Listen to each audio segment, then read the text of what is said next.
Welcome back everybody to week 86 of my reboot progression series, or should I say week 2 of maining a Blaze Wizard. Yes, the last video was not a troll. I have decided to officially main switch and nobody can stop me anymore. This video will be, you guys getting to know this character, and I will be also talking about my first main goals that I have for this character, or that honestly anybody should have for a character that they just started to main, if they have an already somewhat established account, right?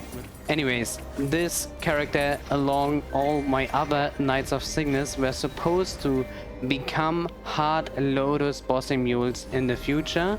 I have 17-star Abzos and I think even 19-star CRA gear here, but that does not mean that I am clearing hard Lotus on the weekly here. And now I would like to talk about my first goals that I have here.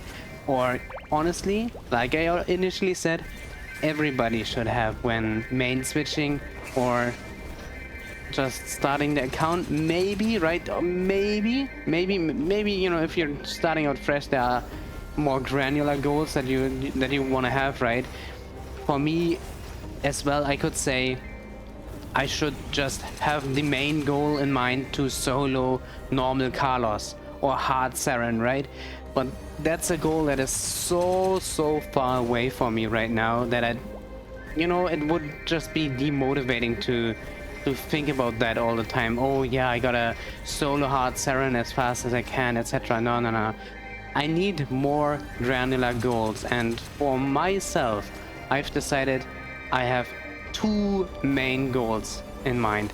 The first one is start liberating, and in order to start liberating, you need to do two things.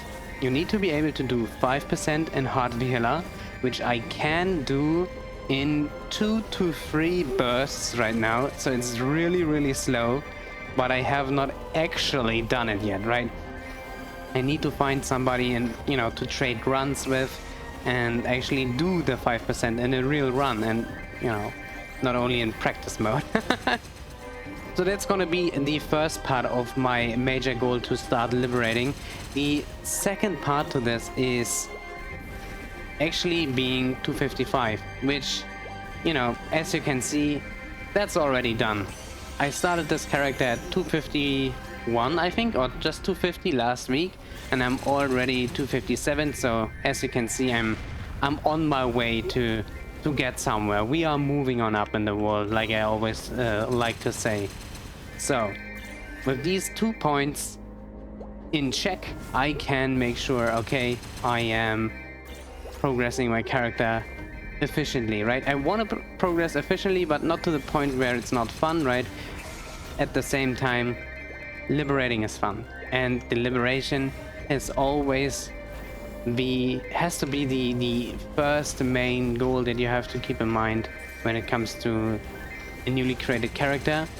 Even, and I can see this from my friends, even if you just started out in the game, you should be going into this game with the goal in mind to liberate as quickly as possible.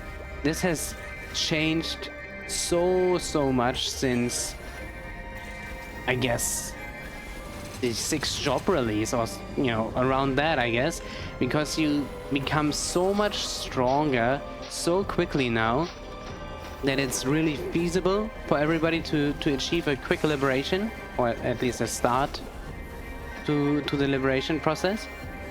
And then in 8 months from now, when you play actively, you're already gonna be at that level where you're about to solo hard Saren, or at least are part of a party in easy calling / maybe normal calling, something like that, where the iframe from the liberated Genesis weapon is gonna be absolutely crucial, right? And you're kind of expected to be liberated by then also. So that's why, for me, the highest priority, liberating. The second goal here is to set up my character for success when it comes to farming. I have invested all the money that I made, that I had in the account, into the gear on this character in order to create farming gear, because I'm gonna be hitting mobs a lot and I want to hit a swift return on investment, right? So I went ahead and created my 200% item drop set and 100% meso drop set in you know, one set of accessories, right? So let's check those out together. We have the Kana ring, item meso, Meister ring, item meso, Dominator pendant, item meso, Black bean mark, item, Twilight mark, item. And now if you are familiar with how this goes, you will know that the remaining items are all single line items from here on out. So we have Horntail earrings with just item drop, we have the Machinator pendant with just meso drop, the event, oh no, never mind, I was lying, we have an event ring with 2 lines, and the Treasure Hunter John's ring with just 1 line. And if you take a look at how or which items I gave which potentials, it's quite obvious that you can see the expensive double line items, oh no, the expensive double line potentials are all on items that I can push to at least 20 stars, excluding the event ring here.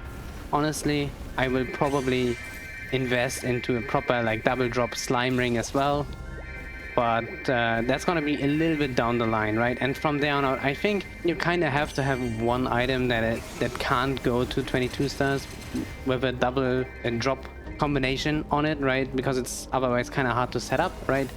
But for me, the main goal is always to mob efficiently, and I can only mob efficiently when the items that I'm wearing are really strong. And how do they get really strong?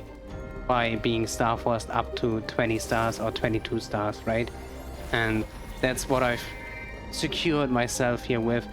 I have not rolled a proper useful third line on any of my double drop items here. It's actually sad.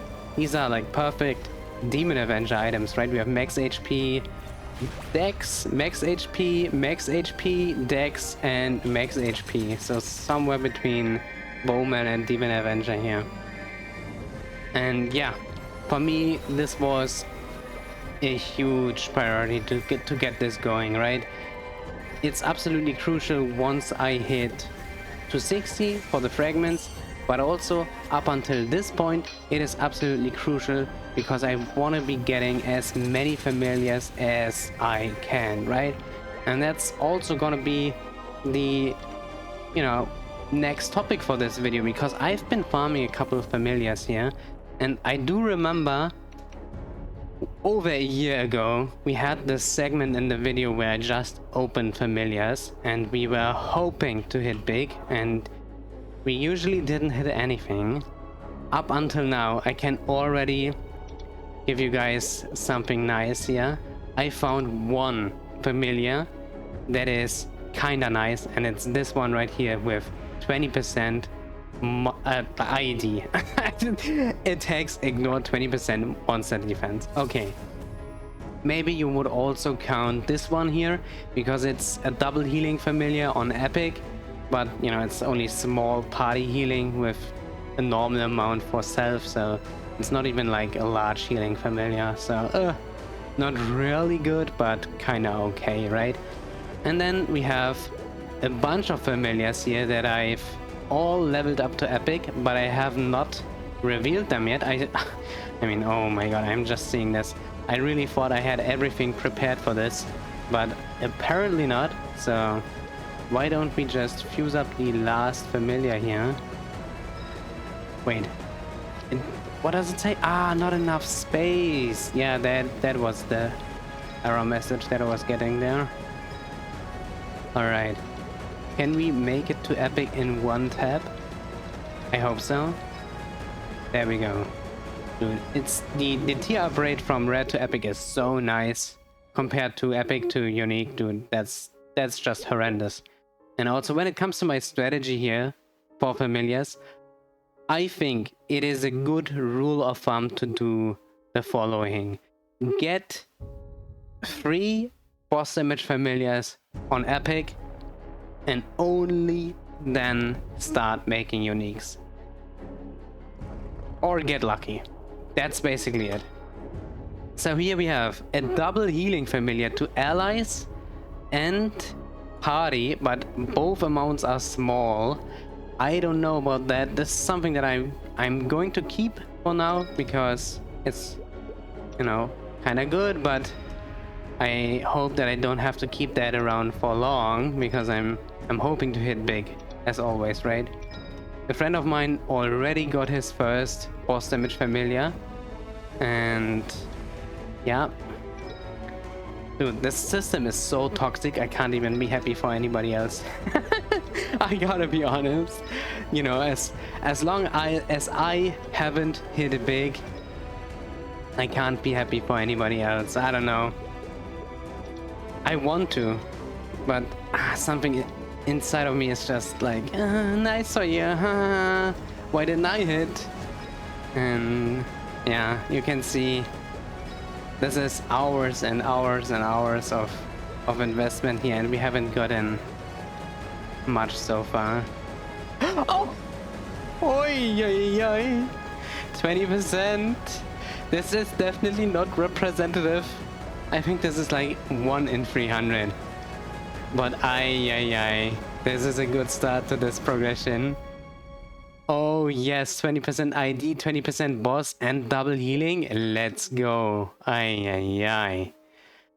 Okay, now everything's changed. Now I can be happy for anybody. Also, this is like 6 flat magic attack with small healing.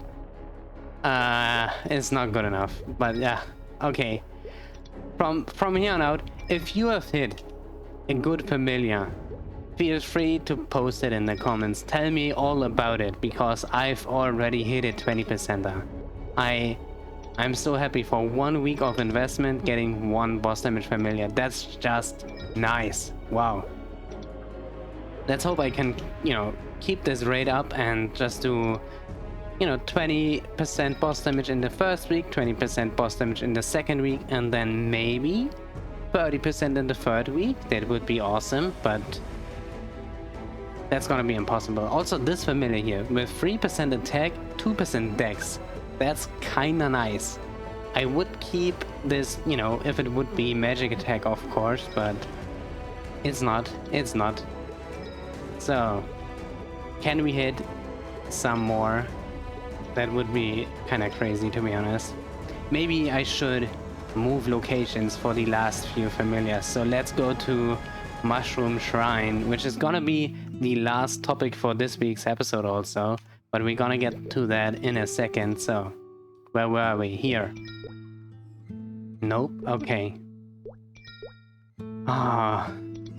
I'm really happy that I can't believe we already got a boss damage familiar. This is nice. This is so nice. You notice that the second segment of this video was just me talking about farming and me setting myself up for success, and then being rewarded immediately is just super nice. I forgot to unlock these here. Unlock. And yeah, I think the focus for me will also be on farming in the near future, right? We're gonna get Soul Janus, and I am definitely gonna put 20 points into Soul Janus relatively quickly. I don't want to say as soon as possible because, you know, there might be some other things that I do want to prioritize, right? Maybe the origin to like level 10 in order to at least guarantee I do 1 big burst in bosses that I am trading, right? Something like that. Oh, and I just saw that I can also level up this guy here. Let's just make sure that I don't accidentally ruin a good familiar. That would be, you know, something that's not unprecedented. That has happened before. My first large item drop familiar was I think, obtained in like episode 2 or 3 of this series, right? And immediately deleted, unfortunately. But yeah. And level 5, level 5, level 5. Wait, 3? That's kind of weird, no? Oh, okay. Alright, rank up. And do the lag with the system. The lingering animations. Dude, this is all so weird. Okay. Item in Mezzo. Nope. Okay. And then we have probably we're gonna do this number here. Nope. That's not what I wanted to do. Here we go. Rank up the last Despairing Blade. How do you like the look of these? I do think they look kinda nice. It fits my class a little bit. And let's reveal this guy. Info. There we go. MP and MP. And is the last one also at level 5? Yes, okay, we're gonna do the last one as well, right? We might as well. Let's do just these 50. Boom. And yeah. So we are in the Mushroom Shrine because another hugely important thing is unlocking the Threads of Fate. It is... Oh! I can't believe it! Oh no! Oh wow. Dude. They must have buffed the system in the meantime or what? Dude, this is not bad. This is not bad at all. The 7% crit rate would be really awesome on an archer, but you know, for myself, I don't think I'm gonna spec around this. At least not for the moment, but 30% ID? Damn. Holy. This is week 2 and we are already at 20 ID, 30 ID, and where's the other boss damage one? 20 boss. Hi. That is actually crazy. But I did farm a lot this week, so you know. But honestly, if you want to call me a lucky dog, this episode, I'm completely fine with that. I'm completely fine. But yeah, like I said, here we go. Threads of Fate are unlocked. I am currently talking to both of these guys until they reach level or closeness level 50 or rapport level 50. And then I'm gonna gift them a couple of things. Ibaraki is one of the early NPCs, but I don't really see people feeding this guy because this guy wants level 4 potions, but honestly, these defense potions level 4 are easy to craft, and for the moment, I don't think I need to unlock any more characters here. I think that already does the trick for this episode. Just one long clip of the things that I did here. I was a little bit busy. I hope you're still looking forward to more videos. I am just gonna inform you about some upcoming vacation. Dude, I feel like I'm notifying, you know, people at my job about this. No. Okay, there are gonna be vacation special episodes, you know, while I'm gone in Ukraine and Poland for vacation, about me hyperburning a mechanic and me hyperburning a Hayato. And yeah, I hope you're looking forward to that. Next week's episode is still gonna be on the Blaze server, but after that, you know, we're gonna mix and match, etc. I gotta see how I will be handling that, but that should do the trick for this episode. Thank you so much for watching. I hope you have the best luck in terms of familiar farming. It's gonna be huge. It's gonna start for everybody, or at least, you know, most people, I imagine, very soon. The familiar hunt in Cernium is gonna go crazy, and I'm also gonna be around for it. But holy moly, man, I already hit so big. I'm so conflicted now if I should only open uniques. I don't know. No. Let's keep opening epics, at least until I can replace that 20% ID familiar. Because 30% ID, that's actually not so bad. That's not bad at all, actually, right? Anyways, like I said, thank you so much for watching, and I'll see you next Thursday. Take care, everybody. Bye bye.